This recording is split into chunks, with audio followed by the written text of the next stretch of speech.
नमस्कार, पहाड़ समाचार देख रहे हैं आप। मैं हूं आपके साथ धीरेन्द्र अवस्थी और बुलेटिन की शुरुआत करते हैं देहरादून से आ रही बड़ी खबर से। पासिंग आउट परेड है आज।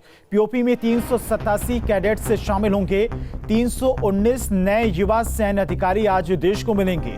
सुबह 9 बजे शुरू होगी पीओपी। जेंटलमैन कैडेट्स 8 बजे पहुंचेंगे परेड मैदान और राष्ट्रपति कैडेट्स को संबोधित भी करेंगे।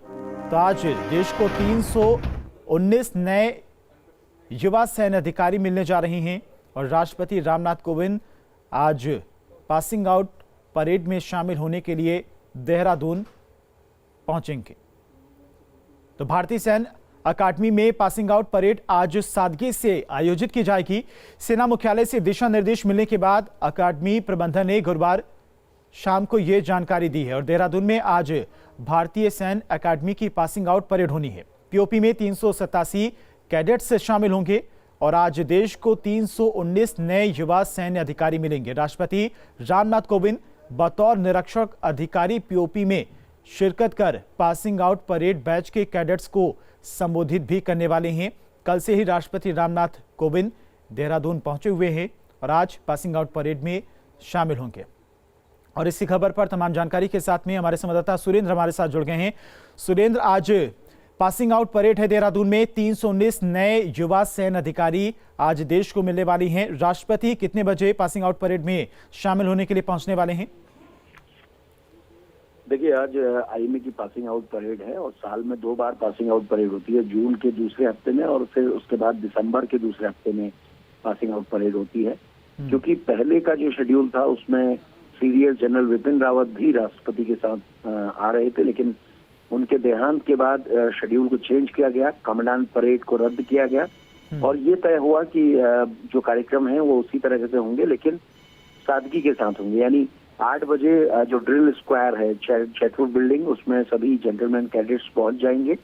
बतौर रिव्यूइंग ऑफिसर इस बार देश के राष्ट्रपति रामनाथ कोविंद देहरादून पहुंचे हैं। वो करीब 9 बजे के करीब पहुंचेंगे परेड ग्राउंड में और उसके बाद वो परेड का निरीक्षण करेंगे, परेड की सलामी लेंगे और उसके बाद एक शानदार परेड देखने को मिलेगी।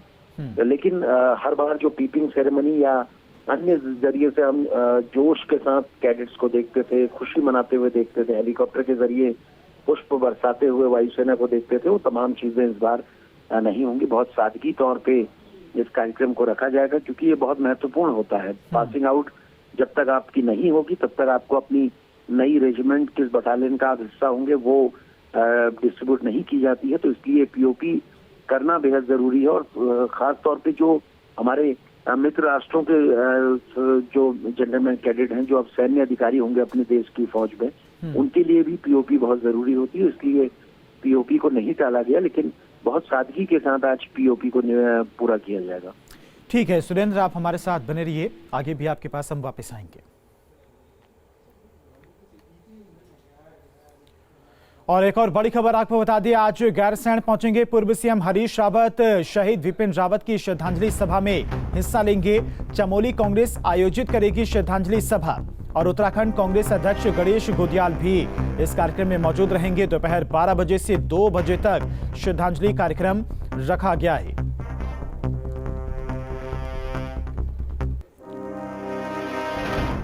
और एक और बड़ी खबर आपको बता दें, उत्तराखंड विधानसभा के शीतकालीन सत्र का आज तीसरा दिन है। आज सदन में नियम 58 के तहत अपराध एवं कानून व्यवस्था पर चर्चा होगी। विपक्ष कई बार राज्य की कानून व्यवस्था पर सवाल खड़े कर चुका है। कानून व्यवस्था के मुद्दे पर विपक्ष कई बार सरकार को घेर चुका है। लिहाजा विपक्ष की कोशिश होगी कि वो सदन में भी सरकार को इस मुद्दे पर चारों खाने चित करे।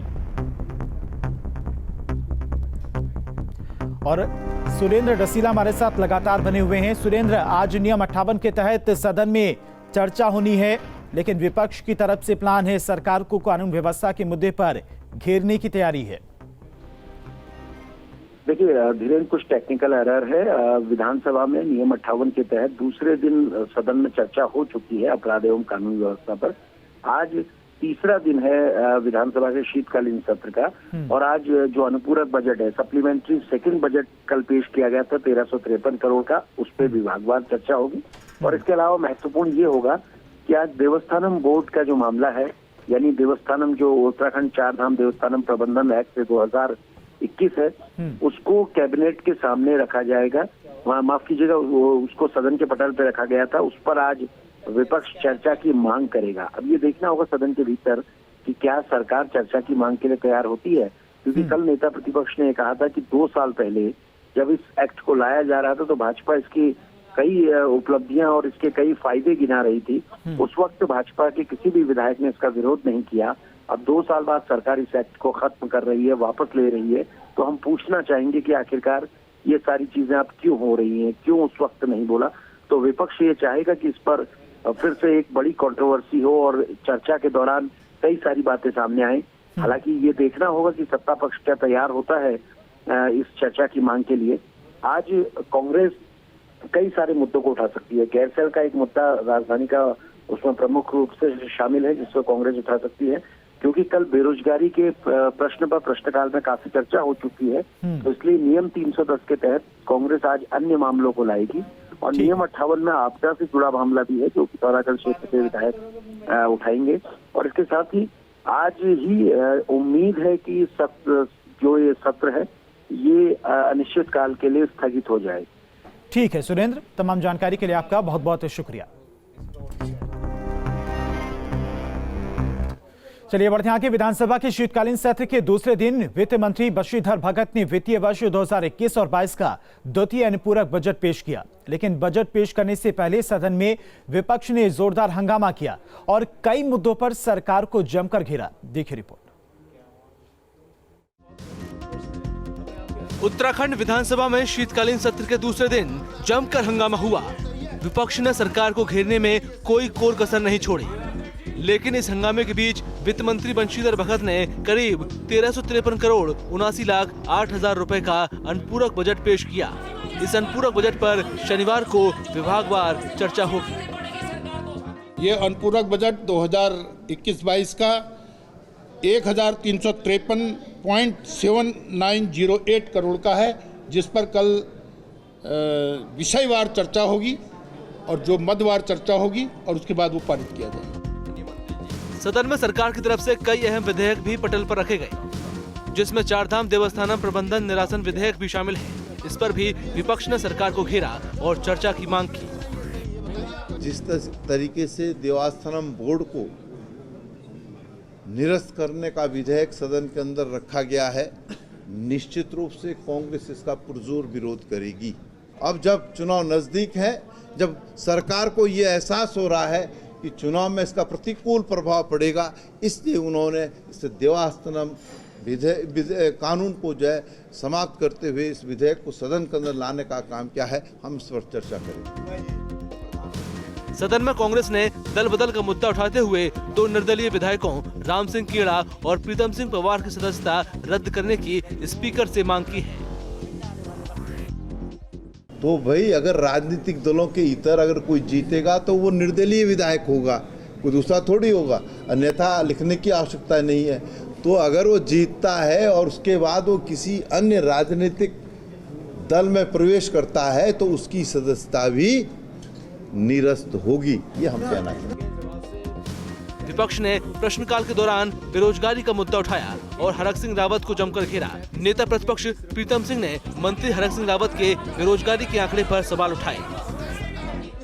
क्या बोल रहे हैं आप कह रहे हैं बेरोजगार ये माननीय अध्यक्ष जी, ये पहली सरकार है जो सरकार 2020 में 10 लाख लोगों को रोजगार देती है और 2021 में 7 लाख अभी खुद बात भूलते हैं। कम से कम जो बात ना हुई हो वो कहें तो याद तो रखा करिए। विपक्ष के सवालों का जवाब संसदीय कार्य मंत्री बंशीधर भगत ने दिया। माननीय मंत्री जी ने जवाब दिया कि अभी 7 लाख लोगों को हमने रोजगार दिया है, लेकिन उन्होंने साथ में क्या कहा ये आपने नहीं सुना कि इसके अतिरिक्त हमने इन लोगों को भी दिया है। वो 10 लाख में जुड़ा हुआ था, लेकिन आज वो 10 लाख में भी जोड़ा नहीं था, इसलिए वो अब ऐसा है कि जबरदस्ती करनी हो तो चाहिए। अध्यक्ष जी, अब तो आपका ही जोर से बार-बार एक बात को कहने से कोई बात सच नहीं होती। सरकार के जवाब से संतुष्ट नहीं होने पर कांग्रेस ने वॉकआउट कर दिया। अब शनिवार को सदन में अनुपूरक बजट पर चर्चा होगी। उस दौरान भी विपक्ष हंगामा कर सकता है। देहरादून से सुरेंद्र दसीला, टीम न्यूज़ स्टेट। और विधायक काजी निजामुद्दीन के सवाल के जवाब पर कैबिनेट मंत्री हरक सिंह रावत का कहना है कि सरकार के जवाब सही थे, आंकड़े भी ठीक थे, लेकिन विपक्ष सिर्फ राजनीति कर रहा है। तो इसलिए हमने लगभग अभी तक हमने 7 लाख लोगों को रोजगार दिया है, जिसमें सरकारी नौकरी भी है, जिसमें लगभग 20,000 के आसपास सरकारी नौकरी है। लगभग 15,000 पद हम विज्ञापित इस समय आज तक कर चुके हैं और ये प्रक्रिया लगातार चल रही है। अगले कुछ दिनों में हम लगभग 5-6 हज़ार और विज्ञापन सरकारी नौकरियों के निकालेंगे। तो मैं सोचता हूँ क्योंकि जितने पद खाली हैं एक ड्राइव के रूप में योजना तरीके से माननीय मुख्यमंत्री धामी जी के नेतृत्व में हमारी सरकार लगातार रोजगार देने की दिशा में काम कर रही है। और उत्तराखंड विधानसभा में उस वक्त हंगामा मच गया जब सदन में उपनेता प्रतिपक्ष करण महरा ने मुख्यमंत्री के जनसंपर्क अधिकारी का एक पत्र सदन को दिखाते हुए आरोप लगाया कि इस पत्र में एसपी बागेश्वर को 3 लोगों के वाहन चालान को रद्द करने के लिए लिखा गया है। महरा ने आरोप लगाया कि इससे लगता है कि सरकार के दबाव में काम कर रही है। संसदीय कार्य मंत्री बशीधर भगत ने इस मामले में कहा है कि विपक्ष ने जो मुद्दा सदन में उठाया है उस पर उचित कार्रवाई की जाएगी। नहीं, वही कह रहा हूं ना, प्रदेश में कानून व्यवस्था तो ध्वस्त है। मुख्यमंत्री के जनसंपर्क अधिकारी एक पत्र जो है बागेश्वर के एसएसपी को लिखते हैं कि कुछ गाड़ियां हैं जिनका चालान किया गया है, मुख्यमंत्री जी चाहते हैं उनके चालान को जो है निरस्त किया जाए। तो अगर मुख्यमंत्री जी के कार्यालय से इस तरीके के आदेश निर्गत होंगे तो आप अंदाजा लगा सकते हैं कि प्रदेश की कानून व्यवस्था की क्या स्थिति होगी। आज सदन में विपक्ष द्वारा ये कहा गया है और उसको संज्ञान में लिया जाएगा, जो भी उचित होगा कार्रवाई। और रुकने एक छोटे से ब्रेक के लिए खबरें लगातार जारी हैं। ब्रेक के बाद चलिए आगे बढ़ते हैं। विधानसभा चुनाव को लेकर सरगर्मी तेज हो गई है। सभी दल चुनाव जीतने के लिए जनता को वादों से लुभाने की कोशिश कर रही हैं। ऐसे में अल्मोड़ा से यूकेडी के प्रत्याशी ने एक नई पहल की घोषणा की है। यूकेडी प्रत्याशी भानु प्रकाश जोशी ने कहा है कि अगर वो जीत जाते हैं तो वो वेतन भत्ते और पेंशन में से एक भी रुपया नहीं लेंगे और वो रुपया सीधे गरीबों और जरूरतमंद लोगों के कल्याण में खर्च किया जाएगा। भानु जोशी ने बाकायदा 2100 रुपए के स्टाम्प पेपर पर यह लिखकर डीएम को सौंपा है। स्टाम्प पेपर पर लिखा कि अगर वे ऐसा नहीं करते हैं तो उचित कार्रवाई की जाए। उत्तराखंड क्रांति दल का एक सिपाही होने के नाते मैं आम जनता की जनभावनाओं को ध्यान में रखते हुए अगर अल्मोड़ा विधानसभा की जनता मुझे मनोनीत करके अपना विधायक चुनती है, विधानसभा भेजने का सौभाग्य प्राप्त करती है, तो जो मुझे लाखों रुपया तनख्वाह और लाखों रुपया पेंशन के रूप में मिलेगा वो मैं जिलाधिकारी को 2100 रुपये के स्टाम्प पेपर में एक लिखित रूप से देके आया हूं कि वो पैसा मुझे न दिया जाए। वो पैसा मेरी विधानसभा की गरीब जनता के जो टूटे मकान हैं उनकी मरम्मत के लिए खर्च हो। और रुद्रप्रयाग में जिला अस्पताल की यूनिट्स की शिफ्टिंग को लेकर लोगों ने नाराजगी बढ़ती जा रही है और विरोध में लोगों का दूसरे दिन भी धरना प्रदर्शन जारी है। प्रशासन अस्पतालों को कोटेश्वर शिफ्ट कर रहा है। शुक्रवार को आक्रोशित लोगों ने जिला अस्पताल में धरना देते हुए जिला प्रशासन और स्वास्थ्य महकमे के खिलाफ जमकर नारेबाजी की। साथ ही कहा कि जब तक अस्पताल शिफ्टिंग पर रोक नहीं लग जाती है आंदोलन जारी रहेगा। लोगों का कहना है कि अस्पताल शिफ्ट हो जाने के बाद चमोली और रुद्रप्रयाग की जनता को भारी परेशानी होगी। बता दें कि जिला प्रशासन के निर्देश पर जिला अस्पताल से ऑर्थोपेडिक जनरल सर्जरी को कोटेश्वर में शिफ्ट किया जा रहा है, जिससे आंख, नाक, कान, गला से संबंधित ओपीडी और ऑपरेशन सभी कोटेश्वर में शुरू होंगे। जिला अस्पताल में महज गायनी, बाल रोग और जनरल फिजिशियन की ब्रांचों को यथावत रखा जाएगा।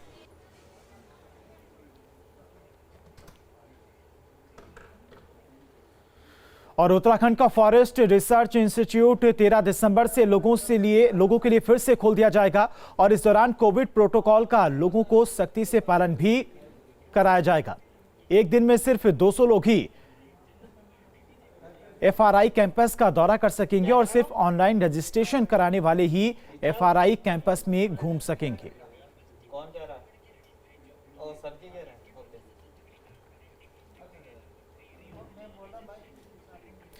और रुद्रप्रयाग में राष्ट्रीय स्वास्थ्य मिशन के संविदा कर्मचारियों ने पूर्ण रूप से काम का बहिष्कार शुरू कर दिया है। कर्मचारी हरियाणा की तर्ज पर ग्रेड वेतनमान और आउटसोर्स के जरिए भर्ती प्रक्रिया को खत्म करने की मांग कर रहे हैं। कर्मचारियों ने कहा है कि जब तक उनकी मांगे नहीं मानी जाती हैं तब तक उनका आंदोलन जारी रहेगा। और आपको बता दें कि राष्ट्रीय स्वास्थ्य मिशन संविदा कर्मचारी लंबे समय से 2 सूत्री मांगों को लेकर आंदोलन कर रही हैं, जिन पर सरकार कोई ठोस कदम उठाने को तैयार नहीं है, जिसकी वजह से कर्मचारियों ने पहले इमरजेंसी सेवाओं को छोड़कर कार्य बहिष्कार शुरू किया और अब इमरजेंसी सेवाओं से भी हाथ खड़े कर दिए हैं।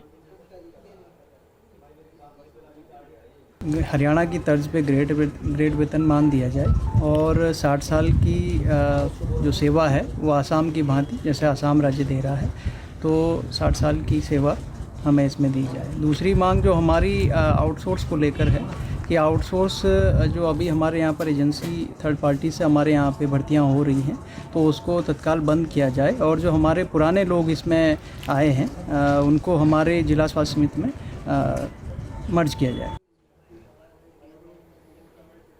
और बागेश्वर जिला निर्वाचन अधिकारी ने विधानसभा चुनाव की तैयारियों को लेकर अधिकारियों के साथ में बैठक की। जिला निर्वाचन अधिकारी ने नोडल और सहायक नोडल अधिकारियों को सामान्य निर्वाचन को निष्पक्ष और पारदर्शिता के साथ में संपादित करने का निर्देश दिया है। बैठक में जिला निर्वाचन अधिकारी ने कहा है कि किसी भी प्रकार की ढिलाई और लापरवाही नहीं बरती जाएगी।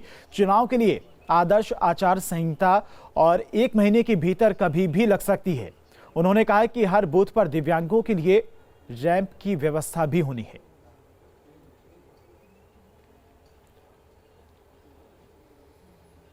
और पौड़ी में जिला योजना के विकास कार्यों में सुस्ती को लेकर डीएम ने कार्रवाई की है। जिलाधिकारी ने कई विभागों को अधिकारियों के वेतन रोकने का आदेश भी जारी किया है। साथ ही अधिकारियों से मामले में जवाब तलब किया है। दरअसल जिला योजना का बजट मिलने के बाद भी कई विभाग ऐसे हैं जिनके काम की गति बहुत धीमी है। ऐसे में विभागीय अधिकारियों से नाराज जिलाधिकारी ने सिंचाई विभाग के अधिशासी अभियंता और समाज कल्याण विभाग के अधिकारी का तत्काल वेतन रोकने के आदेश जारी किए हैं, जबकि PMGSY राजकीय सिंचाई विभाग जिला समाज कल्याण अधिकारी से सफाई भी मांगी गई है। और हरिद्वार वन विभाग के नए DFO धर्म सिंह मीणा ने कार्यभार संभाल लिया है। कार्यभार संभालने के बाद ही उन्होंने प्रेस कॉन्फ्रेंस कर वन्य जीव और मानव संघर्ष को रोकना अपनी प्राथमिकता बताया है। धर्म सिंह मीणा ने कहा कि हरिद्वार में वन्य जीव और मानव संघर्ष को रोकना उनके लिए सबसे बड़ी चुनौती है। आए दिन हाथी और गुलदार जैसे खतरनाक जानवर आबादी क्षेत्रों में घुस आते हैं। और फिलहाल इन्हीं खबरों के साथ पहाड़ समाचार में इतना ही। देखते रहिए न्यूज स्टेट। नमस्कार।